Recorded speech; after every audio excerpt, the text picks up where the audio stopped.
Un siège auto, c'est comme un casque de moto, voire même comme une ceinture de sécurité. Du moment où il a été choqué, on en réduit les capacités.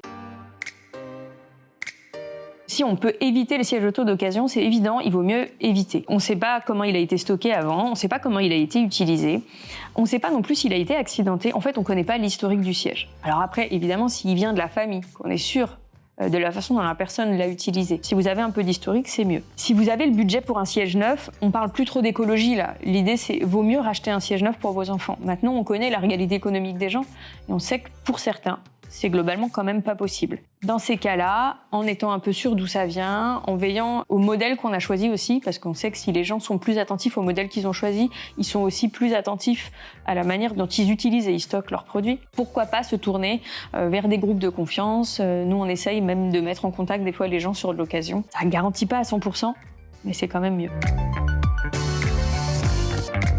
Ça va dépendre de l'âge du premier en fait, surtout, ça fait depuis combien de temps on a le siège. Il n'y a pas de durée à proprement parler, de péremption en fait du siège auto. On sait grossièrement d'après des études que déjà plus de 10 ans c'est sûr, un siège auto il ne faut pas le garder.